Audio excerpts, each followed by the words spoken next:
Welcome to Quantum Mechanics 1, Chapter number 4, Lecture number 5. आज हम discuss करेंगे द पोटेंशियल स्टेप, उसका केस नंबर 2, जिसमें हम कंसीडर करेंगे कि जो इंसिडेंट पार्टिकल है उसकी एनर्जी वो लेस है पोटेंशियल से जो वो फेस करेगा। तो लास्ट लेक्चर में हमने डिस्कस किया था कि अगर पार्टिकल की एनर्जी पोटेंशियल से ग्रेटर हो तो ये आज हम नया केस डिस्कस करेंगे और लेस देन एनर्जी वाला, और ये इसका पार्ट 1 है। सो इन दिस केस वो कहते हैं the classically particles arriving at the potential step with a constant momentum p is equal to √2me। ये कैसे आता है, ये हमने लेक्चर जो फर्स्ट पार्ट था इसका E ग्रेटर देन v वाला उसमें डिस्कस किया था। तो ये रीजन 1 आप यूं कह लें, जैसा कि हमने पहले डिस्कस किया था, एक पोटेंशियल स्टेप जो है उसकी शेप कुछ इस तरह से होती है। तो ये उसका रीजन 1 है और ये उसका रीजन 2 है। तो रीजन 1 में मैं आपको स्टार्ट में बता दूं, जो इसका रीजन 1 है वो एज इट इज होगा, सेम फार्मूला, सेम फिनोमिना, उसमें कोई चेंज नहीं आएगा क्योंकि उसमें पोटेंशियल का कोई रोल नहीं है। तो particle incident same value, particle will be reflected having same value, ठीक है। सो x0 तक, जो कि ये वाला पॉइंट होता था हमारा x0,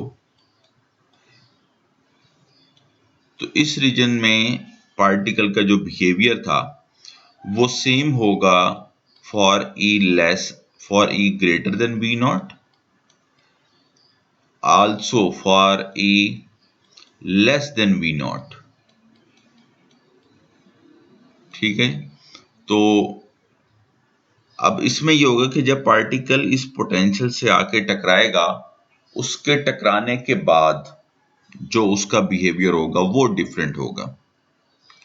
सो वो कहते हैं कि रीजन 1 में जब पार्टिकल इस मोमेंटम से आएगा वो x0 पर स्टॉप होगा, ठीक है, क्योंकि उसकी एनर्जी कम है पोटेंशियल से, और वो बाउंस बैक हो जाएगा विदाउट चेंजिंग देयर मोमेंटम। वो आएगा, टकराएगा, उसकी एनर्जी कम थी सामने वाली रुकावट से, और वो टकरा के जस्ट टोटली जो है वो रिटर्न बैक हो जाएगा। None of the particles will make it into region 2 and there will be total reflection of particles. तो क्लासिकल मैकेनिक्स ये कहती है कि आपके सामने फॉर एग्जांपल 20 फुट की दीवार खड़ी है और आप भागते हुए जा रहे हैं, तो ऑफ कोर्स क्लासिकल मैकेनिक्स के अकॉर्डिंग जब आप उसको जंप भी करके कोशिश करेंगे उसको क्रॉस ओवर करने की, तो आप उससे टकरा के वापस रिफ्लेक्ट बैक हो जाएंगे। आप कभी भी उसके क्रॉस करके दूसरी तरफ नहीं जा सकते। सो टोटल रिफ्लेक्शन होगी, यानी कि रिटर्न बैक होंगे आप, and no particle will make it into the second region. तो ये था क्लासिकल पर्सपेक्टिव। अब हम देखते हैं उसका quantum perspective. So quantum mechanically the picture will be somewhat different. Quantum mechanics ऐसा नहीं कहते। In this case, the Schrödinger equation and the wave function in the region 1 will be similar as discussed in case of E greater than V naught. तो quantum mechanically इसका जो reason 1 का behaviour होगा वो वही होगा जैसा कि हमने E greater than V not के लिए पढ़ा था। सो उस पार्ट को हम डिटेल से डिस्कस नहीं करेंगे, हम क्विकली गो थ्रू करेंगे। अगर आपने समझना है तो आप प्रीवियस लेक्चर में जाके उसको सुन सकते हैं। सो स्टार्टिंग विद रीजन 1, ये same calculation, same formula, same symbols. A वाला जो है इंसिडेंट है, बी जो है ये रिफ्लेक्टेड है तो वो माइनस आयोटा के साथ आएगा, एंड ऑल दैट। ये उसकी स्कीमेटिक पिक्चर है, ये हमने पहले भी ड्रॉ की थी। यहाँ इस पिक्चर में ये आयोटा नहीं होगा,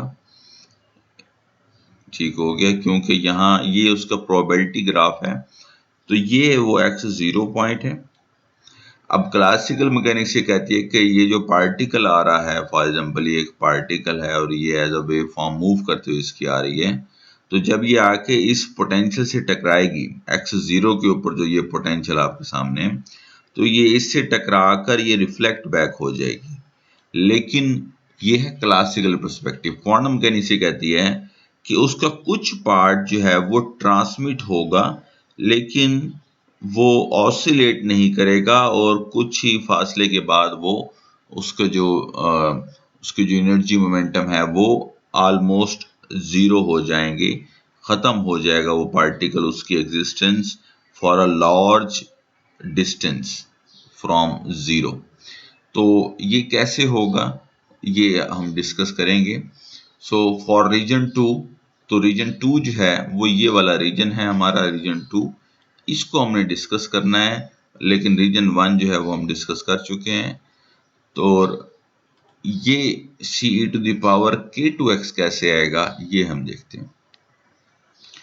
तो वो कहते हैं रीजन 2 में the Schrodinger equation for this region reduces to, तो इसमें जो है जो इक्वेशन है वो किस फॉर्म में कन्वर्ट होगी, d² psi2 वेव फंक्शन है रीजन 2 का, उसका सेकंड डेरिवेटिव। यहाँ आप पहले फर्स्ट रीजन की जो इक्वेशन है उसको देख लें। This is d² psi1/dx² plus k1² psi1। k1² हमने पहले डिस्कस किया था, वो इसके इक्वल होता है 2me/h²। तो यहाँ E जो है वो एनर्जी ऑफ द पार्टिकल है, ठीक है। जब वो रीजन 1 में होगा तो वो कोई पोटेंशियल फेस नहीं कर रहा, तो उसकी एनर्जी E ही रहेगी जितनी उसकी है, और ये उसकी एनर्जी की वैल्यू है जो कि पोटेंशियल से कम है। ये देखें, ये है पोटेंशियल का लेवल आपका, और उससे कम है आपकी एनर्जी का लेवल। तो जब पार्टिकल इससे आके टकराएगा पोटेंशियल से, तो अब टेक्निकली आप देखें कि V0 की वैल्यू ग्रेटर है और E की वैल्यू जो है वो कम है। तो ये एक रूल है कि हम हमेशा हायर वैल्यू में से लोअर वैल्यू को माइनस करते हैं। तो यहाँ अगर आपको याद हो, जब हमने रीजन 2 डिस्कस किया था for E greater than V0, तो उसमें हमने लिखा था E माइनस V0 और यहाँ भी प्लस का साइन था। लेकिन अब क्योंकि V0 यानी कि पोटेंशियल ज़्यादा है, तो हम इसकी पोजीशन को आप कह लें मैथमेटिकली कि हम इसकी पोजीशन को चेंज करेंगे कि हायर वैल्यू में से हम माइनस कर देंगे लोअर वैल्यू E को, क्योंकि E की वैल्यू कम है, और इस चेंज की वजह से यहाँ भी नेगेटिव साइन आएगा। So it will become V0 minus E। तो यहाँ ये लिखा हुआ है कि V0 माइनस E हमने ऐसा क्यों किया है, ये इसलिए किया है कि V0 जो है वो ग्रेटर है E से, और हायर वैल्यू को ही माइनस किया जाता है लोअर वैल्यू से। तो ऐसा करने से अब हमारे पास एक नया के वेव वेक्टर आ गया जिसको हमने k2 प्राइम का नाम दिया। तो k2 प्राइम स्क्वायर जो है वो इस सारी टर्म के इक्वल होगा, जैसा कि हमने यहाँ मेंशन किया हुआ है। So it's become 2mV0 minus E/h²। तो ये है वेव वेक्टर इन रीजन 2। अब इस श्रोडिंगर इक्वेशन से, जिसमें एनर्जी जो है वो कम है पोटेंशियल से, इसका जो सोल्यूशन होगा प्लेन वेव का वो भी बहुत इंटरेस्टिंग है। वो कुछ इस फॉर्म में आएगा, psi2 wave function in region 2 becomes equal to ce⁻k2 prime x plus de⁻k2 prime x। अब लास्ट लेक्चर में भी हमने डिस्कस किया था कि जब पार्टिकल सेकंड रीजन में जाता है तो जो d वाला पार्ट है ये ख़त्म हो जाता है, ये वैनिश हो जाएगा, अप्रोच करेगा ज़ीरो को, क्योंकि ये डाइवर्ज हो जाएगा, कोई रिफ्लेक्शन नहीं है आफ्टर गोइंग इनटू रीजन 2। तो हमारे पास जस्ट ये ट्रांसमिटेड रीजन बचेगा, और जो कि ce⁻k2 प्राइम x के बराबर होगा। अब ये जो k2 प्राइम x है, अगर आपको याद हो तो लास्ट लेक्चर में जब हमने E ग्रेटर देन V0 पढ़ा था, तो यहाँ पर आयोटा भी लिखा हुआ था, there was an iota in the term, लेकिन इस टर्म में इस प्लेन वेव के सॉल्यूशन में यहां पर आयोटा नहीं है।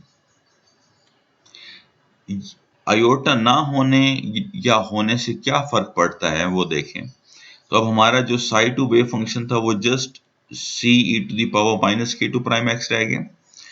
सो as there is no iota, क्योंकि इसकी यहाँ आयोटा नहीं है पावर में एक्सपोनेंशियल के, this means the solution of this term represents that there are no oscillatory behavior of the particle। ये बहुत इंपॉर्टेंट पॉइंट है कि जब आयोटा हम लिखते हैं e to the power iota theta, for example हम लिखते हैं e to the power iota theta, ठीक हो गया। तो ये किस चीज को शो करता है? cos theta plus iota sine theta को, ये आपने पढ़ा हुआ है। तो वो cos और sin जो है वो ऑसिलेटरी बिहेवियर को रिप्रेजेंट करते हैं। इसी तरह से जब हम यहाँ ये लिख रहे हैं exponential iota K two prime X for example, तो ये ऑसिलेटरी मूविंग बिहेवियर को शो करता है क्योंकि ये प्लेन वेव सॉल्यूशन है। अब क्योंकि इस एक्सपोनेंशियल पावर में आयोटा नहीं है तो ये कांस्टेंट टर्म आ गई आपके पास एक, ठीक हो गया। तो ये जो है क्योंकि ये नेगेटिव एक्सपोनेंशियल है, तो नेगेटिव एक्सपोनेंशियल यानी कि नेगेटिव साइन जो है वो क्या शो करता है कि ये exponentially decreasing behaviour of the function है। So e to the power minus shows that it's exponentially decreasing. तो वो आपको इस ग्राफ में नजर आ रहा होगा कि जब रीजन 2 में पार्टिकल जाएगा तो वो एक्सपोनेंशियली डिके करता रहेगा, आहिस्ता आहिस्ता और ख़त्म हो जाएगा for large value of X. तो ये था इसका wave function in region 2। Thank you very much for your time. आज के लेक्चर में हमने ये डिस्कस किया। नेक्स्ट जो है हम इसकी बाउंड्री कंडीशन अप्लाई करके इसमें रिफ्लेक्शन और ट्रांसमिशन कैलकुलेट करेंगे और उसके बाद हम इसका कंक्लूजन डिफाइन करेंगे कि क्वांटम मैकेनिकली और क्लासिकली बिहेवियर में क्या डिफरेंस है। Thank you very much. Comment below if you have any question.